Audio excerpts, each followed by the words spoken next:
Hoy vamos a ver la independencia de Cuba. Mariana Grajales nació en la provincia de Oriente, nació en Santiago de Cuba, estuvo y allá creció.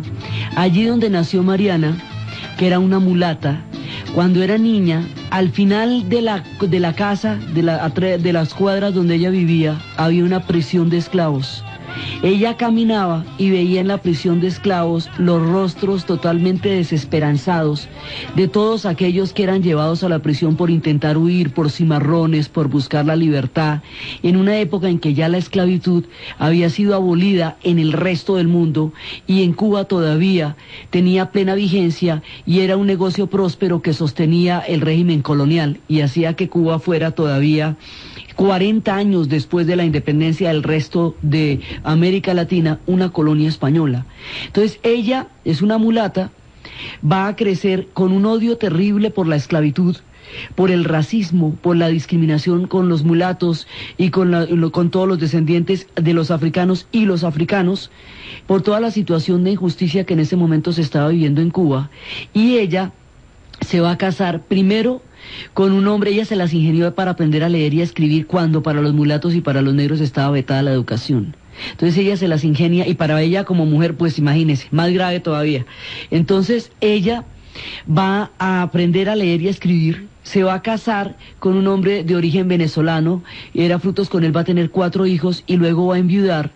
Y después, cuando ella enviuda, va a conocer a un hombre que viene de otra parte de la isla que se llama Maceo. El hombre es Maceo, el padre, y con él va a tener el resto de los hijos. Él es de origen venezolano y con él va a tener los hijos, va a tener muchos más hijos, en total van a tener 8 hijos, y de ellos esta familia, la familia de los hijos de Mariana y del marido de Mariana, la familia Maceo, van a ser los artífices de la independencia de Cuba, digamos, van a ser toda una de las familias más involucradas con el proceso de la independencia de Cuba.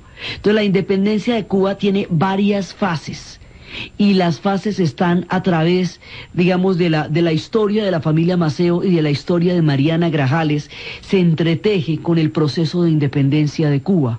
Hay una primera parte, que se va a llamar la conspiración de las escalinatas, y esa primera parte de la conspiración de las escalinatas va a ser tan supremamente terrible porque la represión a ese primer levantamiento son unas escalinatas que llevan a un cadalso donde van a matar a látigo a las personas que se rebelen contra el dominio español. Entonces por eso se llama la rebelión de la conspiración de las escalinatas. Después, en 1867, se va a producir lo que se va a conocer como el grito de Yara. Ese grito de Yara lo va a hacer un personaje, Céspedes, que es de los importantes, de la gente más importante de toda el proceso de independencia, porque es que este proceso es largo y complicado, ¿no? Ve que no solamente era la última colonia, sino el bastión de todo el ejército. Entonces era muy difícil para ellos empezar la independencia. Entonces el grito de Yara es el primer grito, el primer levantamiento donde se levantan contra el dominio español y ponen una bandera, y ese va a ser aplastado también, el grito de Yara. Y después va a empezar lo que se va a conocer como la Guerra de los 10 años, que es la que es de 1868 a 1878. Esa Guerra de los 10 años va a ser una guerra devastadora. La guerra comienza en la provincia de Oriente. Cuba está dividida en las provincias de Oriente, que es hacia donde queda Santiago y donde queda Guantánamo. Luego, después de Oriente, viene Camagüey, que era la parte ganadera, después Santa Clara, después Matanzas, La Habana y Pinar del Río. Entre La Habana, Pinar del Río era donde estaban la parte tabacalera y la parte azucarera. Camagüey era la parte ganadera. Oriente era la provincia más pobre. En Oriente es donde empiezan los levantamientos. Oriente es la tierra donde está la mayor cantidad de gente mulata y la mayor cantidad de gente antiguos esclavos o gente que todavía está en situación de esclavitud. En la parte de Oriente se va a formar el ejército. La familia de Mariana Grajales va a estar totalmente involucrada en esa guerra de los 10 años. Allá, primero su esposo entra en el levantamiento de la guerra y él va a morir en combate. Y luego su hijo se va a convertir en una leyenda. Antonio Maceo va a ser una leyenda porque va a ser uno de los próceres de la independencia cubana, va a ser un tipo invencible, va a ser el primero fue capitán mayor, asciende con una gran rapidez porque era un tipo muy valiente, va a ser el que dirige el ejército Mambí. Por ser mulato lo discriminan dentro de los ejércitos porque no querían estar al mando de un mulato. Ahí hay unos problemas de clase y de raza junto con el de la independencia que se van a cruzar en muchas ocasiones. Entonces, este primer personaje, Maceo, Antonio Maceo, va a dirigir el ejército Mambí, y ese ejército Mambí es el que empieza el levantamiento de la guerra de los 10 años. Ese levantamiento tiene lugar en Oriente. Oriente es la provincia que empieza el proceso de independencia de Cuba, y por eso todos los recuentos musicales de la historia de este país y de cómo van atravesando todos sus procesos hacia la independencia, Henry Fiol les canta Oriente. Oriente lidera el proceso de independencia. Oriente es el que produce el levantamiento de la guerra de los 10 años, y Maceo es el que está comandando el ejército Mambí de Oriente. Entonces aquí hay una serie de héroes que son los de la independencia, que son Máximo Gómez. Máximo Gómez es veterano de la independencia de la Dominicana. La Dominicana se acaba de independizar de Haití. Entonces la gente que peleó en la Dominicana va a pelear por la independencia de Cuba, y entre ellos va a llegar Máximo Gómez. Entonces aquí se va formando Carlos Manuel Céspedes, que es el que da el grito de Yara; Maceo, que es el que comanda el ejército Mambí; Máximo Gómez, que es el que va llevando todas las huestes de la independencia en la primera parte. Y más adelante, un poco más adelante, porque en esa época todavía era pequeño, se va a unir a toda esta gesta José Martí. Entonces aquí se va creando todo el espectro. Están Agromonte, Cisneros, Flor Conver, toda la gente que va creando el movimiento del ejército Mambí. Este levantamiento lleva a la guerra de los 10 años. Esa guerra va a ser absolutamente devastadora porque lo que van a hacer es quemar todos los ingenios. Empiezan a quemar los ingenios para empezar a mellar la riqueza del poderío español. Entonces, esta guerra es un levantamiento de unas proporciones, va por todos lados, se va metiendo la guerra, y van empezando a quemar los campos, van empezando a quemar los cañaduzales, van empezando, además, tratando de llegar a la parte occidental de la isla. Porque al llegar a la parte, ahí va a haber una especie de trocha. Esas trochas que se van a hacer para impedir que la parte oriental se una con la parte occidental, es decir, la parte occidental de la isla, lo que va a ser Habana y Pinar del Río. Desde Santa Clara, Habana y Pinar del Río. Entonces van a hacer unas trochas, la trocha de Muriel Majana y la trocha de Júcaro Morón, para evitar que se unan, una para aislar a La Habana y la otra para evitar que la parte oriental se una con la parte occidental de la isla y se generalice el levantamiento. Entonces esas trochas son como especies de muros, haga de cuenta como el muro de Berlín, o como el muro de Cisjordania, o como el muro o como la muralla de México, esas muros que intentan impedir que una parte de la historia se junte con la otra. Entonces aquí viene el gran levantamiento, y esta guerra, como va a ser tan fuerte, tan supremamente costosa en términos de vidas, entonces ahí en ese momento todavía hay posiciones divergentes. Hay una posición autonomista que quiere, una relación de autonomía con España, y hay otra posición independentista. En la primera parte de la guerra de los 10 años. Más adelante esto se va a radicalizar tanto que ya no va a haber posiciones intermedias, y ya la independencia va a ser un propósito de todos. Pero eso primero atraviesa un problema de clase. Hay un ejército mambí, mulato, que tiene perfectamente claro la independencia, y hay un mundo criollo que de todas maneras no está muy seguro si realmente quiere prescindir del dominio español y vivir en una isla donde mucha parte de la población es mulata, y vivir un mundo mulato y un mundo criollo, o si lo que quiere son unas relaciones, digamos, de condiciones económicas más favorables con relación a España, condiciones de autonomía. Hay todavía esa divergencia y esa divergencia se ve en el campo de batalla. Al cabo de 10 años de guerra, se produce un amnisticio porque la cosa es absolutamente devastadora. El nivel de destrucción al que llegó Cuba en este momento va a ser tan grande que hay un momento en que están desgastados, en que dicen, bueno, esto no parece salir para ninguna parte. Además, como la esclavitud todavía estaba, va a haber un momento en que la independencia, la abolición de la esclavitud y la supresión del racismo se vuelvan una sola causa, porque todas están entrelazadas. El comercio de esclavos era el que mantenía la condición colonial de Cuba, junto con el comercio del azúcar y el comercio de lo que va a ser el tabaco. Entonces, para poder hacer todo esto, se tiene que hacer todo a la vez. Hay un momento en que la guerra de los 10 años, que tiene muchos visos de guerra civil, por lo que hay posiciones diferentes ahí, porque el ejército mambí tiene perfectamente claro que está peleando y los otros no. Hay un momento en que se produce una paz. Cuando esta guerra ha llegado a un nivel de devastación, es cuando Guillermo Portavales nos describe cómo estaba Cuba después de 10 años de quemar los ingenios. Eso era una sola, y el grado de represión era absolutamente brutal y se va a poner peor. Esta guerra va a tener unas características muy sangrientas, huellas musicales del grado de destrucción que Cuba llegó a tener, nos la cuenta La Vuelta Bajera. Canta cubano sincero y ponen tu dulce nota, que más no caiga una gota de sangre al cubano suelo.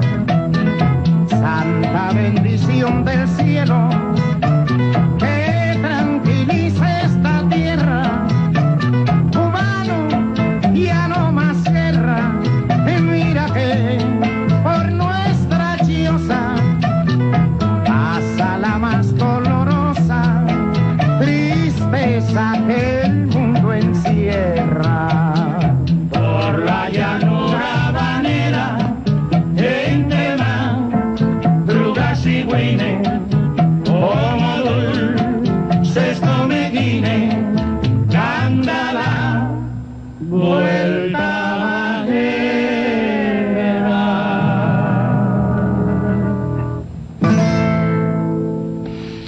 Después de esta guerra, cuando se produce la paz de la guerra de los 10 años, en la guerra de los 10 años, toda la familia de Mariana Grajales está metida y los hijos de ella van muriendo uno por uno, y Maceo es cuando se va a convertir en una leyenda, y hay un momento en que él va a estar herido y llega allá y ella le echa como 2 o 3 ungüenticos y 3 trapitos y que siga huyendo. Hay un momento en que Maceo se vuelve un tipo invencible. Lo hieren y sigue andando y sigue por todas partes, y cuando llega el momento y los hijos de Mariana van muriendo uno a uno, ya el marido murió hace rato en el comienzo de la guerra de los 10 años, y Mariana se convierte en un personaje como la madre coraje de Bertolt Brecht o como la madre de Máximo Gorki, esas madres arquetípicas que se convierten en digamos, como en los símbolos de un proceso de independencia o de revolución. Ella va a hacer eso. Mariana Grajales era como la inspiración, y todos decían que miraban los ojos de Mariana y con eso nomás tenían para seguir luchando. Entonces, cuando se produce el amnisticio de la guerra de los 10 años, ahí hay una promesa de perdón, una promesa de paz, una promesa de condiciones, mejorar las condiciones de la vida de la gente en la isla, de mejora de condiciones políticas, y a cambio de todo eso se va a firmar la paz de la guerra de los 10 años. En ese momento, Maceo tiene que huir, y Mariana tiene que huir. Todo el mundo que está metido, digamos, muy profundamente en el proceso, tienen que huir, y van a huir a Jamaica. Muchos de esos van a huir a Jamaica. El proceso de la Dominicana, Cuba, Jamaica y Puerto Rico está totalmente entrelazado, porque la gente que viene de la Dominicana, de la guerra de independencia con Haití, es la que va a liderar también en una gran medida la guerra de independencia de Cuba, porque en el momento del exilio, cuando se produce la paz de la Guerra de los 10 años, muchos irán a Jamaica y desde Jamaica van a empezar a cobrar, desde Kingston van a redoblar esfuerzos para luego ya hacer la contienda final. Y más adelante, cuando ya en la última parte de la Guerra de Independencia, esa guerra se va a librar al mismo tiempo, cuando ya se dé el enfrentamiento final, se va a librar al mismo tiempo en Cuba, Puerto Rico y Filipinas. Entonces, en Cuba y Puerto Rico, ese es la misma, digamos, es el mismo punto histórico que lleva al final del dominio español en las dos islas. Entonces, por eso, la Dominicana, Jamaica, Cuba y Puerto Rico están estrechamente unidos en todos estos procesos que van a culminar con el fin del dominio español en el Caribe. Entonces, en ese momento esta gente se va para el exilio y ellos van a desembarcar después, ya para la última parte de la independencia. Entonces, cuando se van para el exilio, aquí hay una promesa de paz, pero resulta que esa promesa de paz se va a convertir en una matazón, se traiciona la palabra que se le dio al ejército mambí, los españoles empiezan a desatar una represión terrible, y este nivel de represión va a ir en aumento hasta que más adelante estos se van a volver campos de concentración. Y todo muchacho que no pueda justificar claramente su presencia fuera de la hacienda va a ser arrestado. Las mujeres que no se sepa qué están haciendo fuera de su casa van a ser arrestadas. Entonces ahora, como los hombres van a huir, cuando empiecen los campos de concentración, los hombres van a huir para seguir peleando. Entonces, ¿a quién van a concentrar? Pues a las mujeres y a los niños. A partir del momento en que se produce la paz de la Guerra de los 10 años, el nivel de represión va en aumento, y ese nivel de represión, la manera tan brutal como persiguieron a toda la gente, la forma como ellos tenían que seguir, porque era más seguro para las familias seguir a los soldados y cocinar para ellos y estar con ellos en la guerra que quedarse en las casas, porque en las casas los llevaban a los campos de concentración que se van a hacer. Entonces, estos niveles de represión crecientes que se van a producir van a radicalizar todo lo que es el proceso de independencia y van a hacer que la posición intermedia de una autonomía con España no sea sostenible, porque España ha incumplido todos los acuerdos que les había prometido a ellos. Entonces, de aquí en adelante, esto se va volviendo cada vez más radical, hasta que ya el proceso de independencia se vaya a hacer inevitable. Cuando se vuelve al levantamiento, y ese levantamiento es para terminar con el dominio español. Hay muchas cosas que están en juego. La guerra de secesión en Estados Unidos es de 1861 a 1867, y en el 67 es el grito de Yara. Entonces, la guerra de Cuba está emparentada con el fin de la esclavitud en el sur de los Estados Unidos, que es lo que se está reclamando en Cuba, y por eso está peleando el ejército mambí. Entonces, cuando ya los sectores más moderados con respecto a España pierden toda posibilidad de contacto con ella ante el incumplimiento de las leyes que hacía 80 años iban a llegar, de los armisticios que se iban a hacer con la Guerra de los 10 días, y ante el recrudecimiento de la represión. Esta primera parte, la Guerra de los 10 años, es el equivalente a la fase del 20 de julio en la historia de la independencia nuestra, y la posterior represión de toda la gente que estuvo metida ahí, desde Policarpa Salabarrieta hasta el sabio Caldas, toda la gente que muere en la parte de 1812. Y luego, en Colombia se va a producir un proceso de independencia que ya es el punto final, que ya es el de 1819, que ya es el de la batalla de Boyacá. En Cuba pasa una cosa similar. Hay una primera parte que es la Guerra de los 10 años, y hay una segunda parte que es la parte que va a ser desde 1896 hasta 1898, que es el último envión ya para sacar a los españoles de la isla. Lo mismo que aquí se dio en 2 tandas, allá también se va a dar en 2 tandas. En la primera tanda todo el tiempo están Maceo y Máximo Gómez comandando los ejércitos y llevando toda la rebelión de Oriente hacia las provincias de Occidente para tratar de llevar a cabo todo el proceso de independencia. En la segunda parte ya hay un desembarco, y en la segunda parte ya aparece un personaje que en ese momento va a entrar en contacto con Maceo y con Máximo Gómez, y que va a ser un inspirador político y poético de la rebelión, y que va a adquirir una talla y una dimensión no solamente cubana sino latinoamericana, porque es el momento también en que se está forjando una identidad latinoamericana, porque son los procesos en que empieza a existir Latinoamérica. Entonces, pues, digamos, la idea de los hombres pensadores que empiezan a imaginar cómo puede ser este continente, tiene sus semillas en los albores de esta época de la historia. El personaje que va a entrar en escena después y que va a encontrarse con Máximo Gómez y con Maceo se llama José Martí. Mariana Grajales huye y ella después tiene que regresar. Mariana Grajales a los 60 años está corriendo para arriba y para abajo la independencia. Ella no va a ver el final. Ella sabe que eso va a pasar, pero ella va a morir un año antes del último levantamiento, cuando ella no alcanza a ver cuando regresan y cuando se hace la última campaña. Entonces, mientras tanto, mientras estamos en este paréntesis, después de la Guerra de los 10 años, es cuando Martí se va haciendo grande. Martí, José Martí, es hijo de españoles, pero él es nacido en La Habana, es habanero. José Martí es poeta y su papá, que es un oficial de artillería, él no cree no en las balas. Entonces no quiere que su hijo sea poeta, ni quiere que nada de eso le pase, y entonces él va a estudiar a escondidas y va a hacer sus versos a escondidas. A los 16 años hace un verso por la independencia de Cuba y cogen y lo van a arrestar y le van a clavar una sentencia que originalmente era de 10 años de prisión por un verso. Entonces, porque la represión va a ser muy grave y luego logran sacarlo, Martí va a tener que pasar mucho tiempo de su vida en el exilio, porque mucho tiempo de su vida va a estar bajo las persecuciones más grandes, y en ese exilio va a estar en contacto con todos los intelectuales de América Latina, con los movimientos literarios de la época, con el modernismo que estaba surgiendo, con Rubén Darío, con Vargas Vila. Vargas Vila lo adoraba, y a Vargas Vila no le caía bien nadie. Tenía una de las lenguas más peligrosas del continente y le decía que José Martí era un inspirador de lo cubano, un inspirador bucólico y maravilloso y romántico del espíritu cubano. Entonces se va a encontrar con toda la gente en sus travesías, va a conocer a Rubén Darío, va a conocer a Vargas Vila, va a conocer todo el debate en el mundo latinoamericano entre civilización y barbarie, el debate por la independencia, y va a ir buscando por la causa cubana el apoyo en diferentes. Él fue a Nueva York, fue a España, fue a todas partes, y eso le va a dar el pensamiento universal que va a llegar a tener y la talla histórica que va a desempeñar. Él es el inspirador, el ideólogo, el que va forjando el pensamiento. Los otros son los guerreros.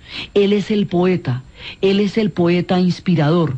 Y de su poema y de sus inspiraciones nos quedan muchos versos y nos quedan muchas historias, una de las cuales es la Guantanamera. La importancia que va a tener José Martí como inspirador, como ideólogo, como pensador y como fundamentador del proceso de independencia de Cuba es lo que vamos a ver después de la pausa. Los versos de Martí de la Guantanamera son además una premonición de cómo él efectivamente va a morir. Él va a morir así, de cara al sol.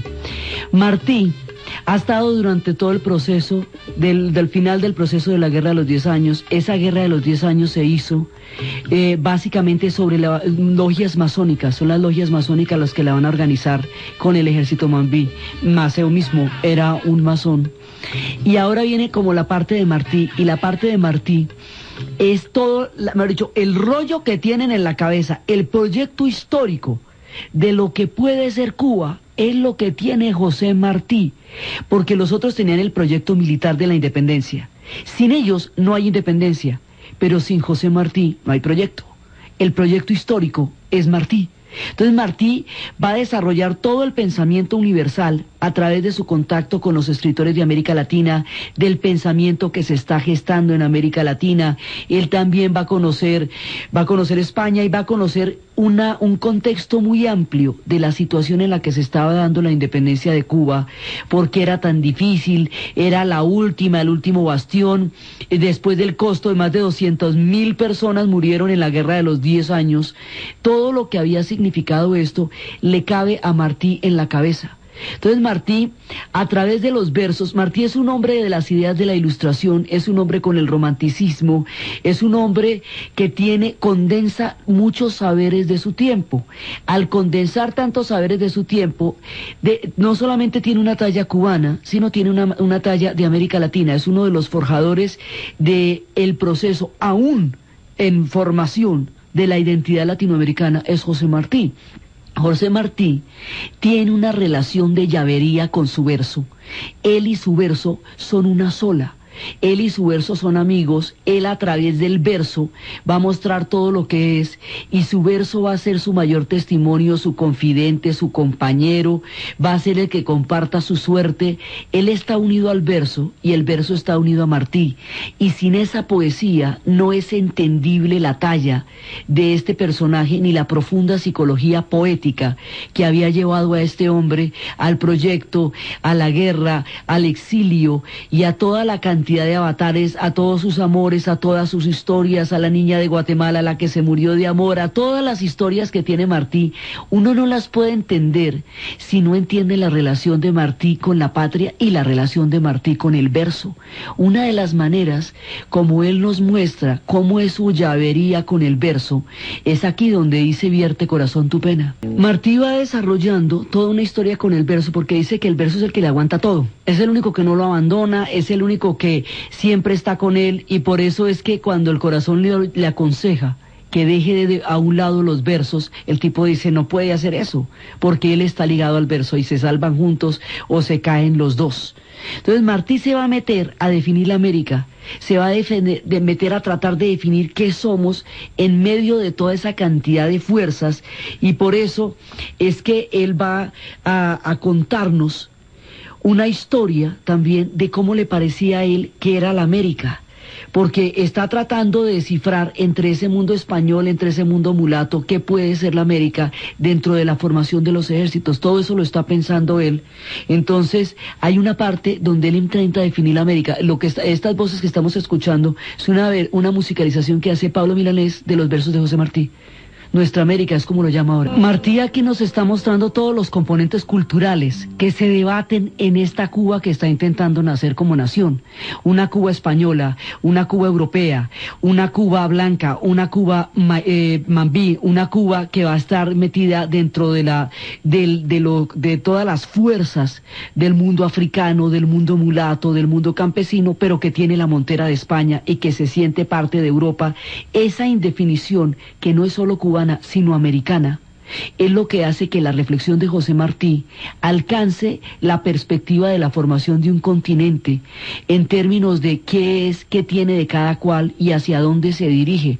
Por eso es un visionario, él es un visionario en todo lo que él intentó mirar, analizar y definir de su propia tierra y de toda la tierra en su conjunto a la que él pertenece. Entonces, él se va a meter, todo el tiempo está metido en la lucha por la independencia de Cuba, todo el tiempo buscando que le paren bolas para la independencia de Cuba, haciendo lobby por todas partes, en todas partes del exilio, y luego él va a desembarcar. Y ahí es cuando se encuentra con Maceo, y ahí es cuando entra, digamos, a la parte ya propiamente de la guerra.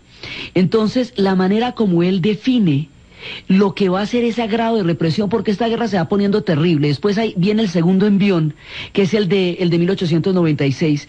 Ahí hay un momento en que Valeriano Weyler va a meter a toda la gente en campos de concentración, y van a tener más de 400.000 personas en campos de concentración, y se van a morir ahí de fiebre, de enfermedades, de maltrato, de tortura, de brutalidades, y se arrecia la represión en las calles, y cada vez que hay un levantamiento la represión es más terrible. Ese pedacito ya después del desembarco, desde el 96 al 98, es pavoroso, y así es como él lo describe, porque es literal lo que él nos cuenta en sus versos, que lo que estaba pasando, eso es lo que nos describe en El enemigo brutal. Esa última parte de la independencia ya tiene detrás todo el bagaje de la movilización, ya tiene detrás el momento en que desde Bayamo, Perucho ha creado una canción que están cantando en todas las plantaciones y que la gente susurra, que se llama La Bayamesa, que va a ser el himno nacional de Cuba. Se va forjando, digamos, todo el imaginario de la independencia de Cuba entre el pensamiento de Martí, entre los cantos de la bayamesa que decía: a las armas corred bayameses, que la patria os contempla orgullosa, no temáis a la muerte gloriosa, porque dice que para morir por la patria es vivir. Así empieza, es el himno de Cuba, la bayamesa, que se va haciendo desde Bayamo. Está el pensamiento de Martí y está un nivel de represión tan duro de parte de los españoles, los campos de concentración, la matazón de la gente, y por el otro lado también están las quemas de los ingenios para parar la producción azucarera. Aquí ya se acabaron las posiciones moderadas. En este momento ya no hay autonomistas y el nivel, la parte de los campos de concentración ya se vuelve una cosa tan terrible que en este momento todo el mundo está pidiendo la independencia. Aquí se ponen de acuerdo. Lo que ha tomado tanto tiempo desde el grito de Yara hasta este desembarco y hasta esta segunda parte, aquí ya todo el mundo está de acuerdo en que hay que independizarse de España. En ese momento la guerra adquiere unas características pavorosas y al mismo tiempo que se está librando la guerra en Cuba, el imperio, lo que queda del imperio español la está librando en Filipinas, donde la resistencia es aterradora, y al mismo tiempo se está jugando el destino de Puerto Rico. Entonces aquí hay un punto entre toda la inspiración de José Martí y entre todo este imaginario, entre las logias masónicas, el ejército Mambí, Céspedes, la bayamesa, Martí, todo este imaginario en conjunto. Cuando se está dando eso, hay un momento en que esta guerra está estancada en un proceso sangriento, pavoroso, y ese estancamiento en ese proceso hace que los Estados Unidos sienta que aquí hay una isla maravillosa, con una producción de azúcar impresionante, de tabaco, y que se está destruyendo en una guerra que la está arrasando. Entonces busca intervenir. ¿Por qué? Es que esta es la agonía del imperio español y el comienzo de la hegemonía norteamericana en el Caribe. La independencia de Cuba marca los límites entre esas dos coordenadas históricas. El imperio español agonista, este es el canto del cisne, y esto es una última parte.